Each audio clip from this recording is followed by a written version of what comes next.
at the theater. Yes, I'm looking forward to...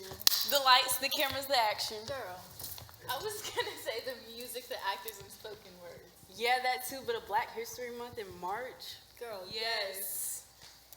Let's normalize the fact that Black excellence and Black history is 365 days a year. And that it should be acknowledged and recognized. Okay, the show's about to start. Snap your fingers and welcome Fuquay's very own Dasan Ahanu to the Regal Theater.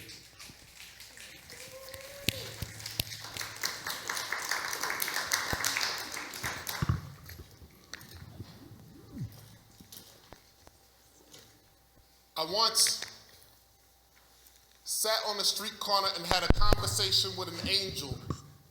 His lips were like the Nicholas brothers. The words he offers were a stormy weather dance scene spoken in syncopation to the fleeting optimism in my spirit. I offered him a couple of dollars. He offered me a revelation, and I said it was a fair exchange. I bought it my time. For worse, there's a metaphor there. And I tend to do that a lot. Tend to try to compare things that are unlike in order to be able to make sense of this crazy world around me. It's a gift that I use to try to place myself in the minds of those who would otherwise consider me unworthy of consideration. Y'all, I was in a bathroom in DC getting ready for a show beside a homeless man. For a moment, we were exactly the same, both trying to make ourselves look presentable, only I was trying to look like I didn't live like him. Some days we are afraid to be free. I want to tell young Black folks to not walk and find themselves in situations where they need to put their hands up. Makes it too easy for them to end up martyred, crucified in the asphalt Bibles, outlined in chalk red like Jesus' last words. I want to tell poets and artists their words are too powerful, that when they perform, they should never wear camouflage. It might scare some, look like retaliation, rebellion.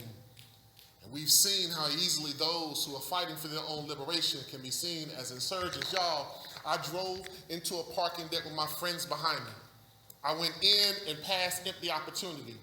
I turned and went up the ramp. They stayed behind me, then fussed me out for passing up the good spots, but I was just leaving them space to choose. How did I become responsible for their own inability to make their own decisions? Y'all, some days I don't feel like teaching. I write in metaphor, because I was taught that princes with mediocre work ethic will never become kings here.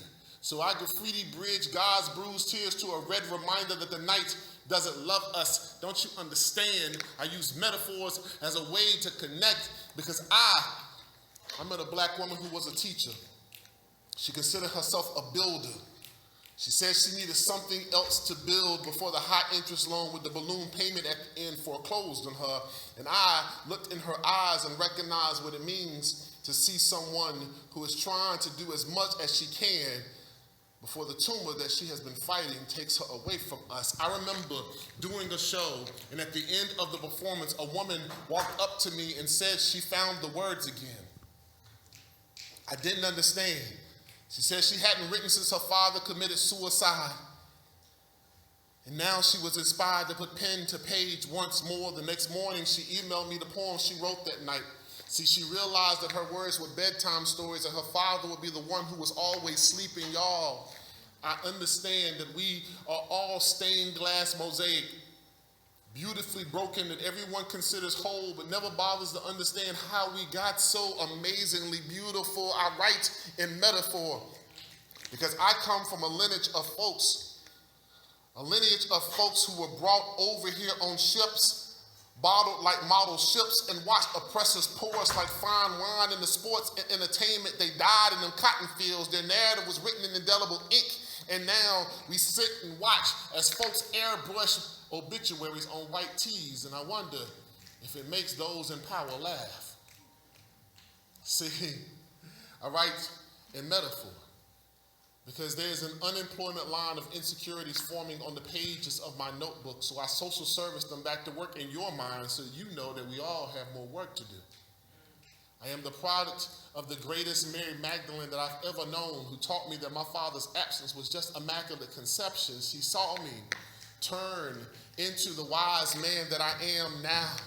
And that is why I stand here, saying that I walk in a lineage of greatness and understanding that this skin comes with a harmonious attributes that I cannot set aside, that this skin comes with a history of resilience, of courage, of beauty, of creativity, that this skin is not a stop sign, it is not a deterrent, it does not mean create distance. What it means is to sit and revel in all that I have been blessed with. My skin is no different than your skin. It is just as fit to be here. I write in metaphor because I am trying to compare two unlike things that this world says should never be collaborative and in unison, but this community is ours. And so I let you know that you are welcome here by offering you all that is inside of me, these metaphors.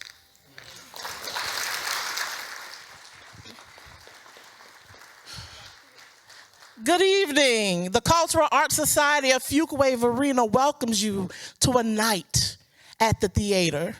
So tonight we are here not only to celebrate Black history, but to celebrate the influence and the impact and the excellence that we have had right here in North Carolina. Some will say, Black history in March?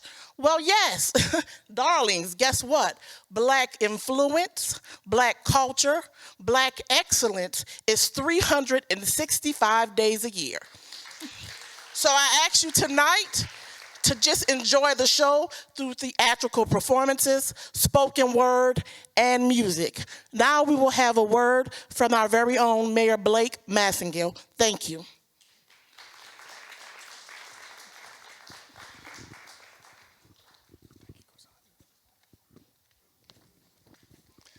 Good evening.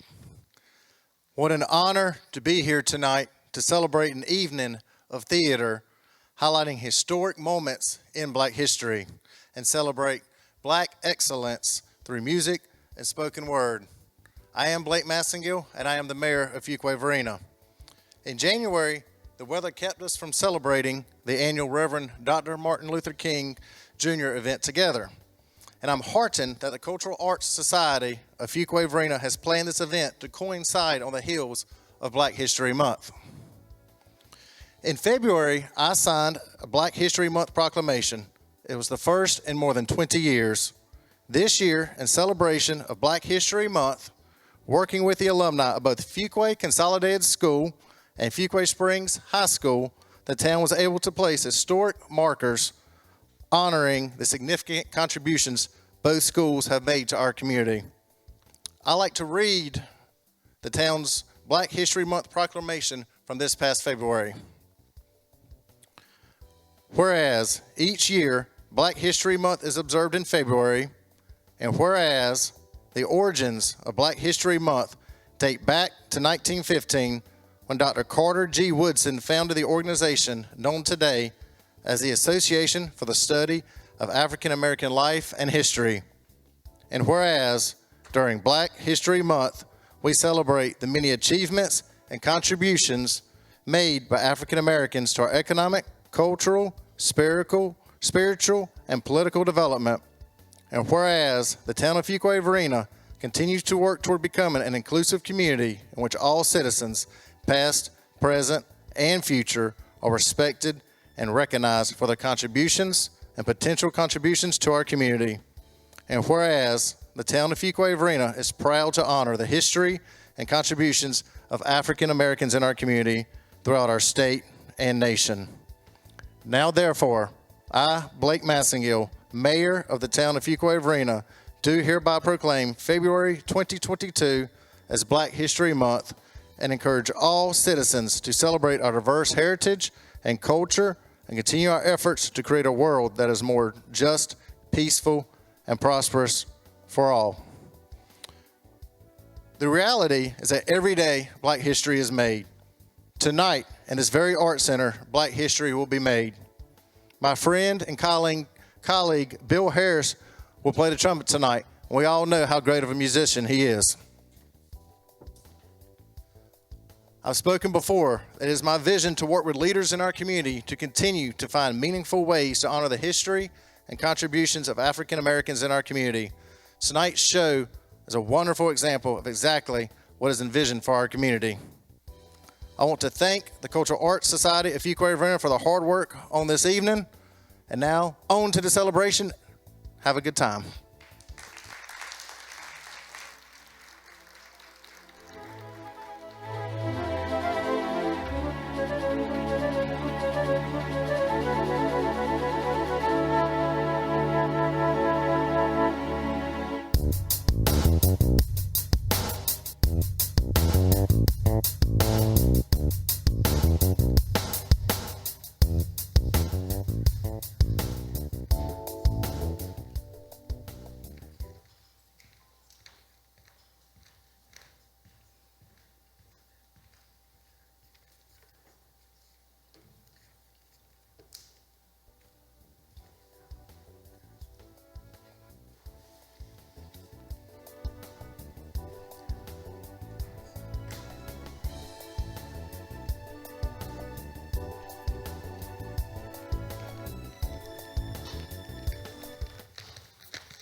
Wait, Honey, what's wrong?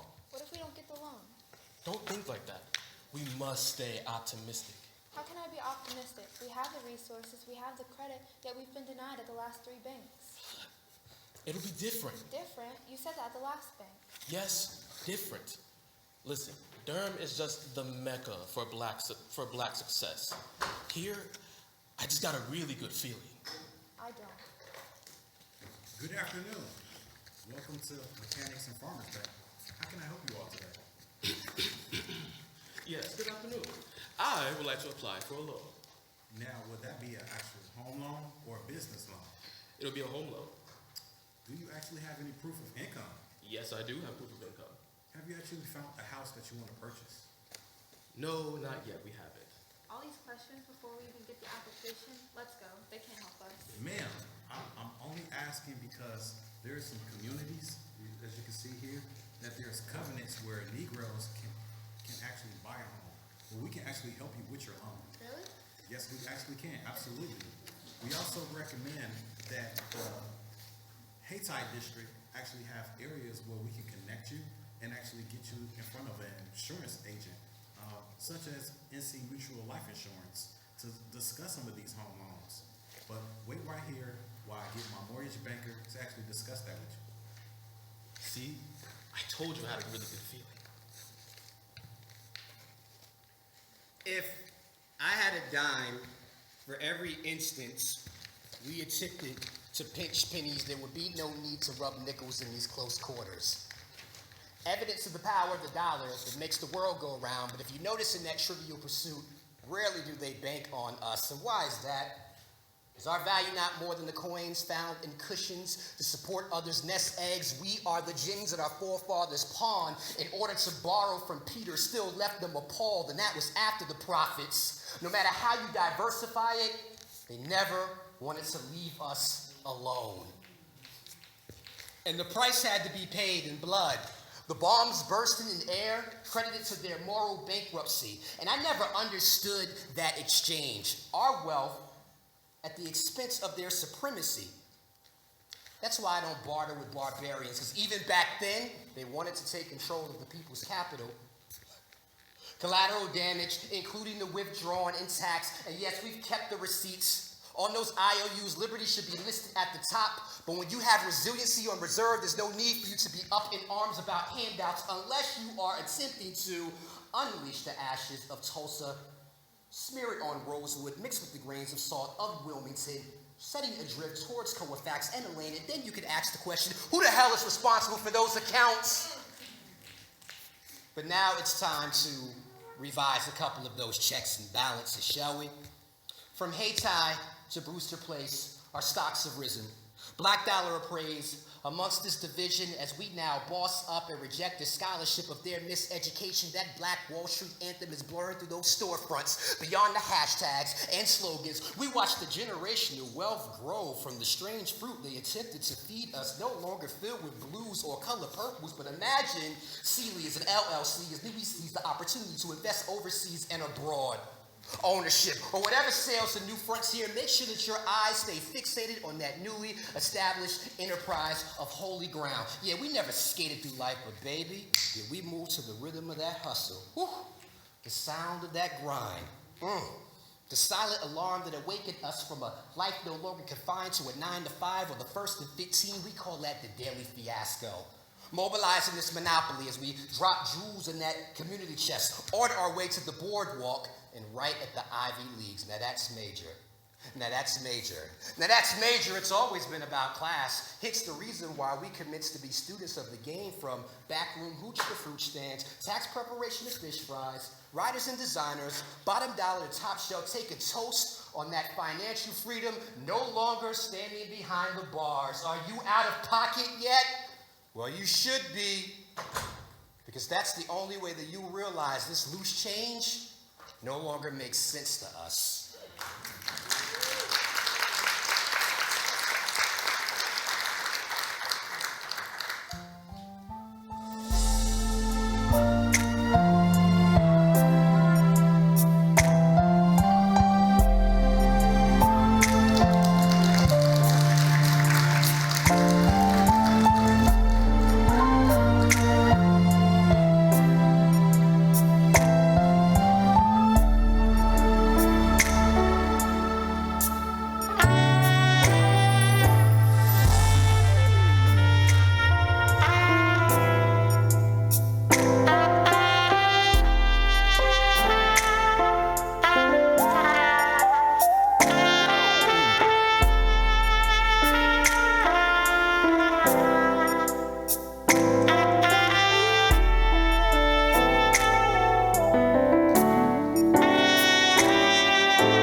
We at the Regal Theater hope you enjoyed Act 1 of the show.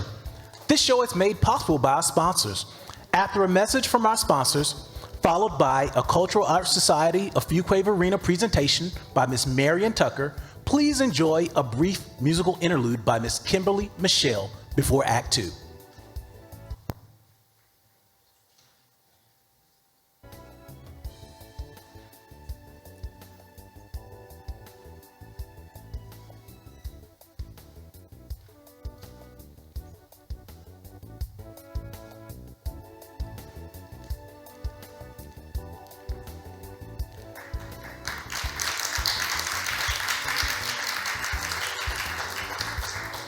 Good evening, everyone.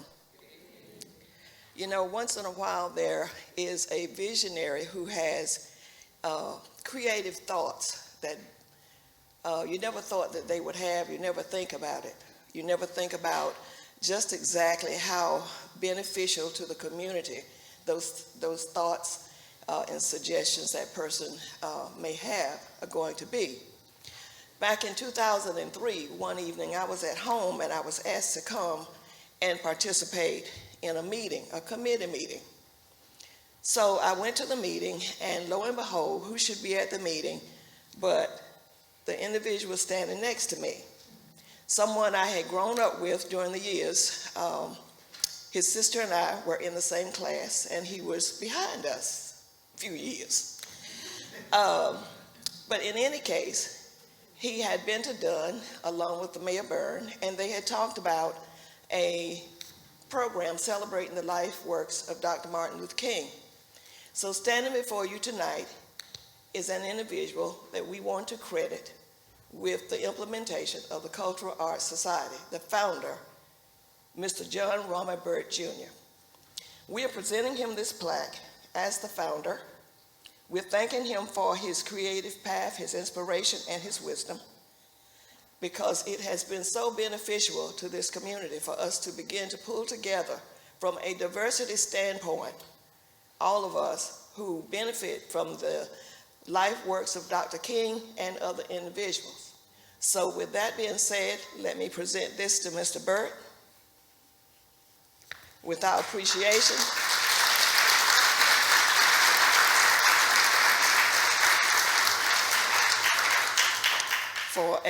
For a program that we believe has been beneficial to all of us. Thank you very much, Ms. Tucker. And I thank everybody that is on the committee that worked along with me to make this a beneficiary thing. Thank you very much.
Say your grace, your peace, your love is never ending. Your grace, your peace, your love is never ending. Oh, 'cause on a mountain, in the valley, no matter what surrounds me, your love, it finds me. On a mountain, in the valley, no matter what surrounds me, your love, on a mountain, say, in the valley, no matter what surrounds me.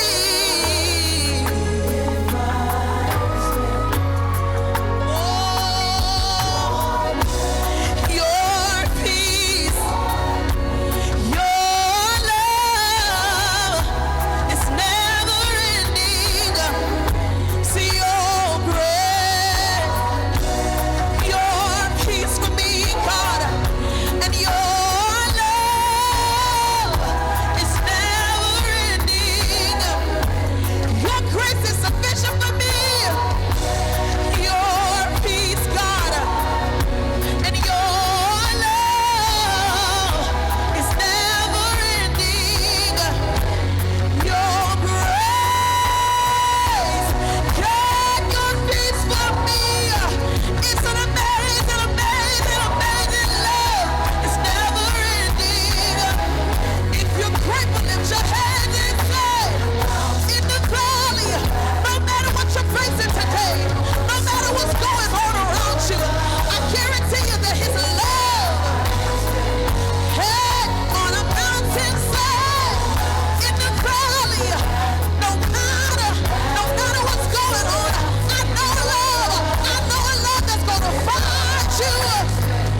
Hey, on a mountainside, in the valley, no matter, yeah, it finds me. Yeah, on a mountainside, in the valley, no matter what's going on, Lord, it finds me.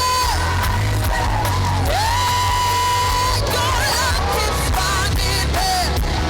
Your love keeps lifting me. Your love keeps saving me. Your love keeps changing. Why don't you lift it up? Your love keeps lifting me up. Your love keeps on saving my soul. Your love keeps on driving me. Your love came and picked me up. Your love came and placed my feet up. And placed my feet on the solid ground. Yeah, you gonna walk through the valley of the shadow of death. Yeah, you gonna walk through the valley of the shadow of death. I will fear no evil.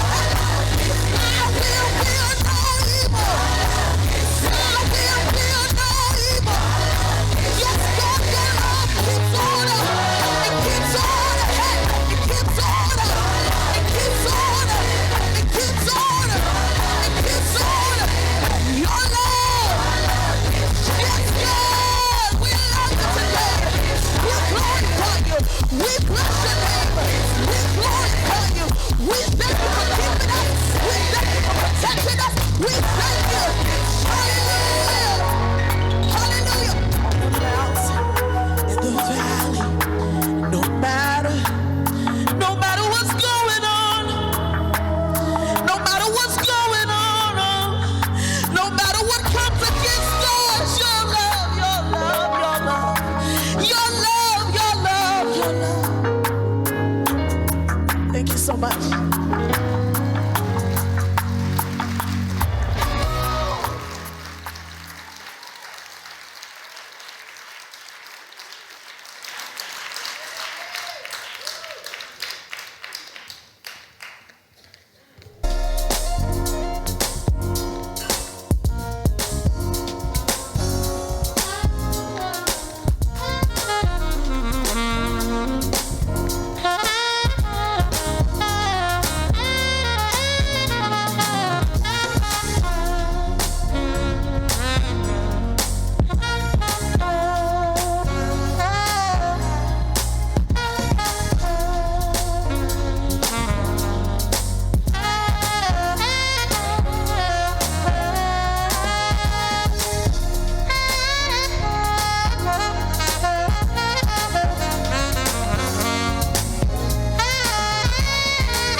gentlemen.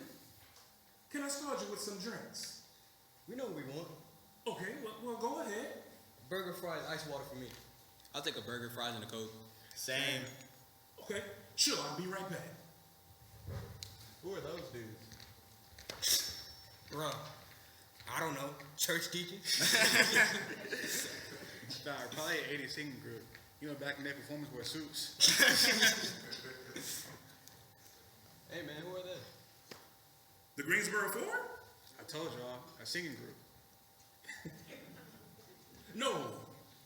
David Richmond, Franklin McCain, Ezel A. Blair, and Joseph McNeil were instrumental in the civil rights movement. You've heard of the lunch counter sit-in before, haven't you? No. Well, we've heard about the bus boycotts and the March on Washington, but a lunch counter sit-in in Greensboro? Yes. In the 1960s, they were students just like you, probably around your age. Many stores and restaurants didn't serve black people. Those that did had restrictions. Blacks had to enter through different doors and were limited to specific areas. There were whites only areas. This was the case at the F.W. Woolworth Company. Blacks could purchase certain items but couldn't sit at the lunch counter. A counter like this one? Yes. So after purchasing some items from the store, the young man wanted a cup of coffee and were refused service. The young man decided to stay at the counter. The manager asked them to leave, but they did not budge. What happened? Well, the manager, he called his supervisor and he said, let them stay because they will soon give up, leave and be forgotten. The men stayed until the store closed. That doesn't seem like a big deal. Oh, but it was. See, during those times, you could be severely punished or worse. But the young men didn't stop there. They returned to North Carolina A&T and organized with other students. The next day, more than 20 black students and 4 women joined the sit-in. The sit-in lasted 5 months. From February to July 1960, the number of students continued to grow. Black students were harassed and assaulted, but they remained committed. The sit-in gained media attention and spread to other southern cities and states. After the store lost hundreds of thousands of dollars in sales, blacks were served at a lunch counter. Soon after, more stores were desegregated. So because of them, we can sit at this lunch counter? There were many civil rights movements that had an impact, but yes, I would say because of those 4 young men, we can sit at this counter and so many others. Orders up!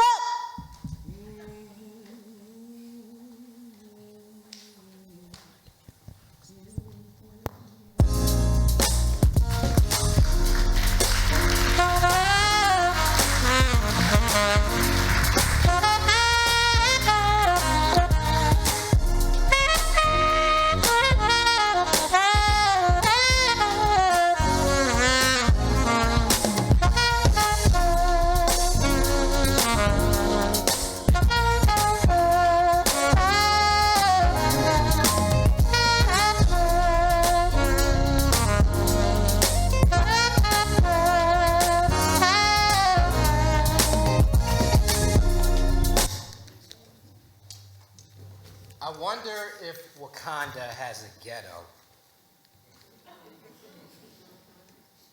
Well, from the bottom looking up, you can tell it climbed the crystal stair that Mama's hue shined light upon.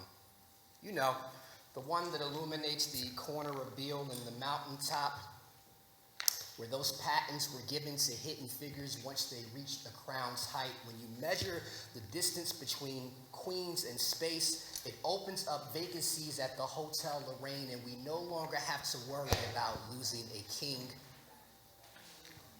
The only bullets on ballots that ensure that we get a equal shot. But I still can't shake the feeling if Wakanda has a ghetto.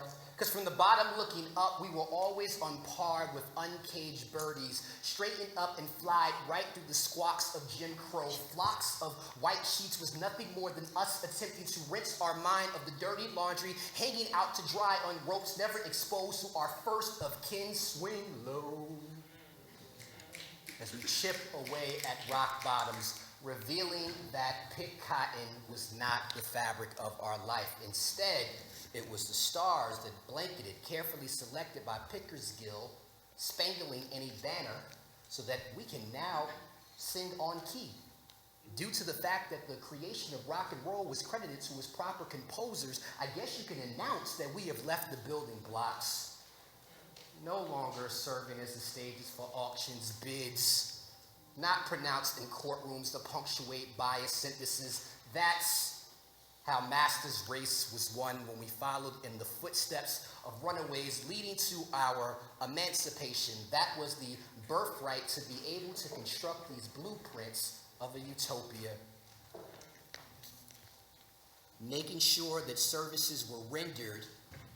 So wherever we decided to untie our souls and dine in food for thought, make sure you save me a piece of the pie that is a part of the circumference of that circle of influence, proving that 3/5 was never a proper fraction.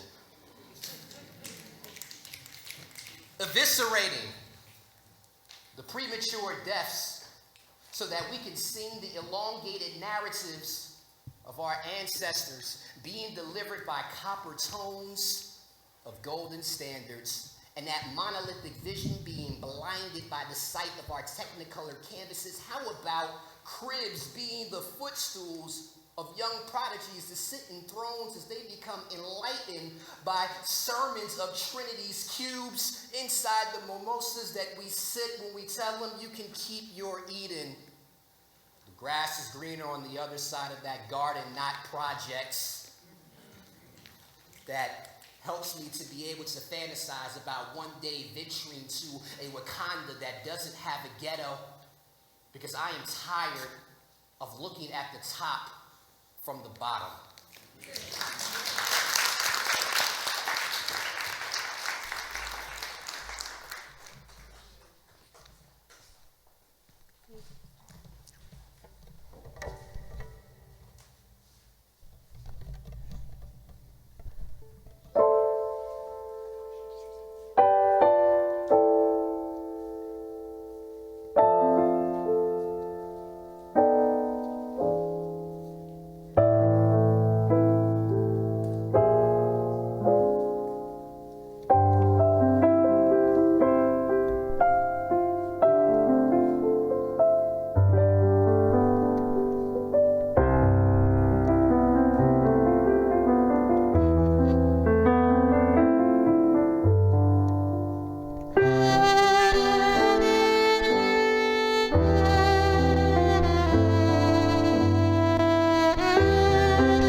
What is a nurse? A nurse is the first medical professional a patient encounters. The nurse sets the tone for the visit, not only a caretaker, but the very pulse of a hospital or medical clinic. Nursing is a ministry of service.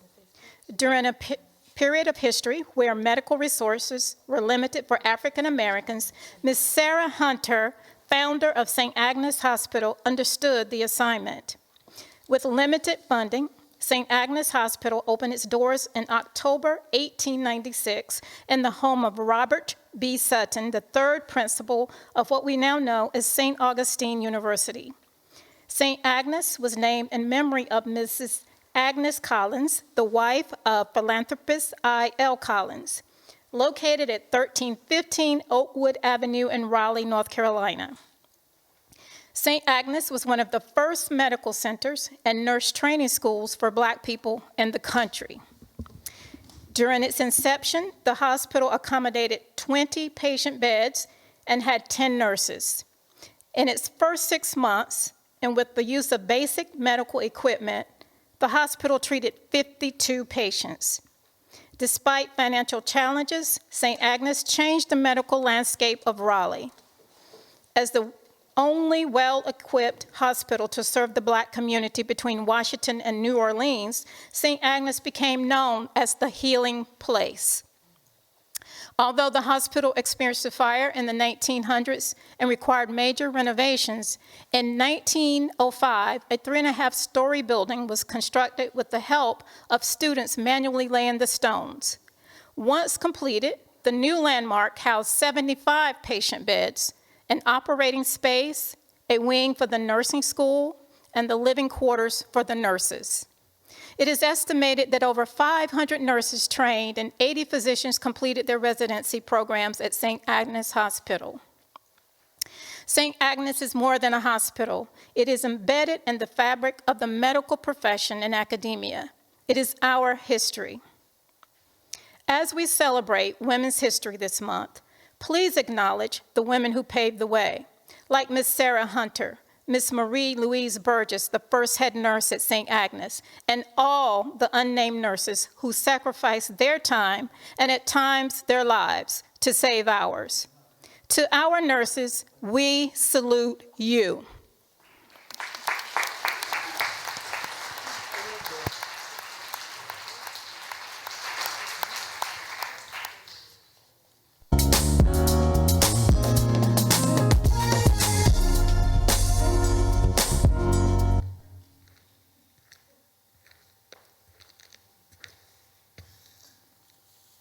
You know, just a good old Southern boy.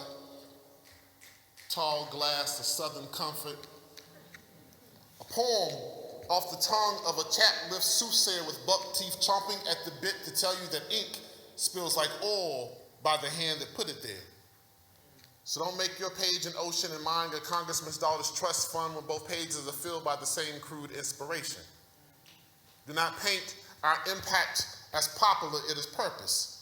It is both a Roberta Flack vibrato and a Bob Dylan guitar riff, both soulful and socially relevant. You would not martyr your malcontent, then Scottsboro my significance, pushing people to consider someone's words over mine and locking me in a category I cannot escape from. There is wisdom in collard green concertos seasoned with fat-back discernment cured in the southern sun. But I feel uncomfortable around you sometimes. Like a cherry orchard in the middle of a landfill, right with the realization of how bad this world can be when so many want the attention, but so few want to claim the responsibility. And so many of us have to continue to make ourselves known when we know that there are folks who will deny our existence and our reality. I am an origami slave ship, ancestry force-folded into this systematic oppression, but we have to contend with all the powers against us, all the dismissal and marginalization, but never actually speak to all the things that we go through. And when we think about movement building, I have come to understand that we are all just broken Macy's Christmas bowls. Fractured fragments of foregone conclusion that every good thing comes to an end but I want to pour you a bowl of cereal. Fill it with milk like Elmer's glue so I can restore the innocent adhesive you used to have, and I want them to be Cheerios. So when those small puckers kiss you comfortable in your own skin, you never have to battle your perception of what comes with mine. For too long, we have been living loud in silence, never speaking to the heart of me dying to meet you. This world makes us believe it's okay to screw each other over, but I don't want to be infected with malice, believing there's something hidden inside of you against me like Trojan horses.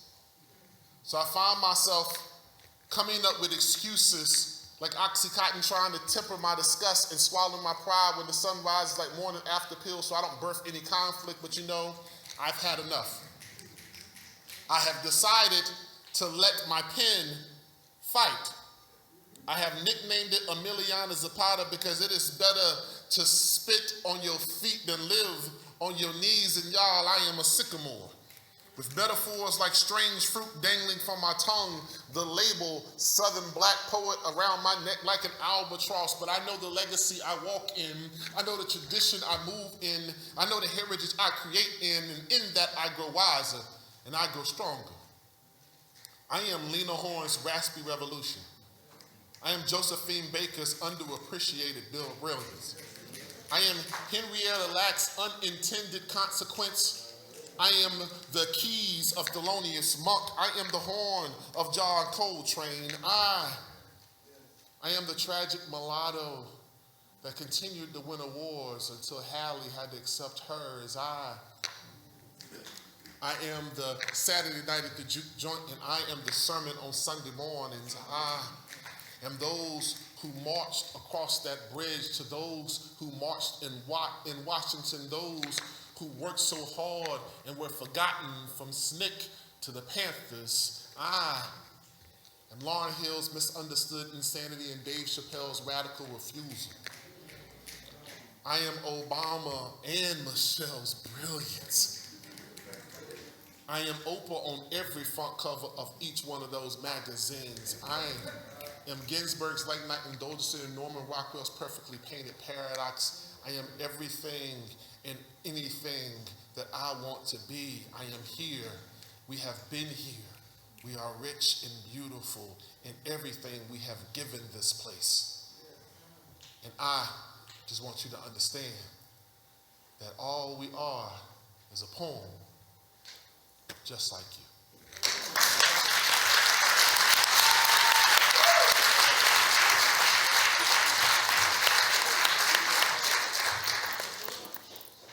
What an amazing production. I feel so proud of my heritage and inspired to keep pushing forward. To know we live in a state where our ancestors were the fabric of the civil rights movement, they made a difference. A difference. That's what I would do. Make a difference. Be an agent of change. This was so good, I don't want to leave. I wonder what the Cultural Arts Society will do next. I don't know, but I don't want to miss out. Let's check out their website and follow them on Facebook.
Good evening again. How are you? Did you all enjoy the show? I just want to say thank each and every one of you for coming. We really appreciate it. And at this moment, this is the end of the show. And we really enjoyed it and we appreciate it. I just want to thank a few people. I had to bring my sheet because I do not want to forget anyone. I want to thank our behind the stage voice, Mr. Gary and Bunn. Can you wave your hand? Our monologue narrator, Janelle Webb. I also would like to thank Ms. Mitchell from Fuquay-Varina High School, the Black Student Union. We have some of those students here, and the students' parents. I would also like to thank the behind-the-scenes people that you don't see that make this all possible. Our stage manager, Sarah Larson. Come on out, Sarah.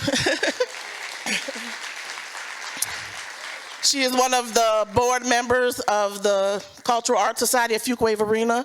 I also want to call out Pastor Holland. He is also a board member, and he's also one of our casting assistants. And then we couldn't have this show, right, without our spoken word artists and musicians. I would like to call first Miss Kimberley Michelle. I mean, she tore it up. Violinist and soloist.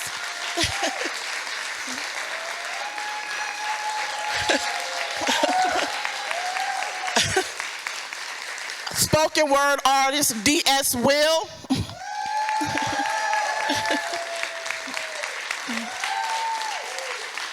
Spoken word artist Dasan.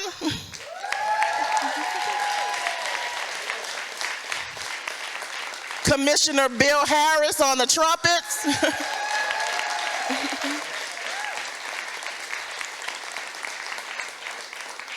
And now, I want to bring out these wonderful actors and actresses who, without them, it couldn't have been possible. You would have no idea. We gave them the script, and they made it their own. So come out, I'm going to have them introduce themselves. Come out in the order of appearance.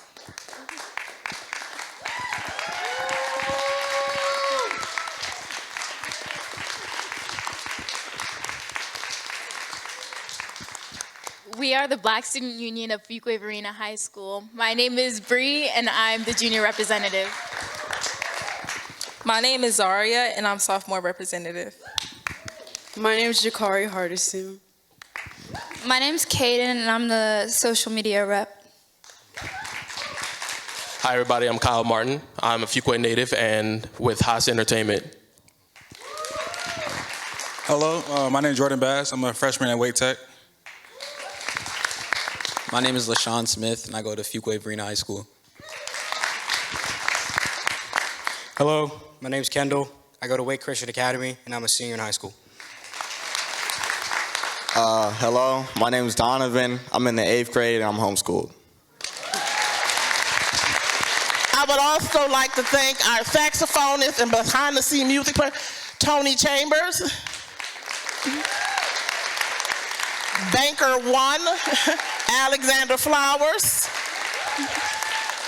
and the Fuquay Arts Center for having us and working with us, and Dave and the crew back there. And last but not least, so let's take a bow first. But last but not least, we all gonna take a bow, and I ask you to stand up with me as we bring out the visionary behind this, our production director, vice chair of the Cultural Arts Society, Shantika Watkins. And I am Cassandra Flowers, your playwright and director. Thank you all. Take a bow. Good night.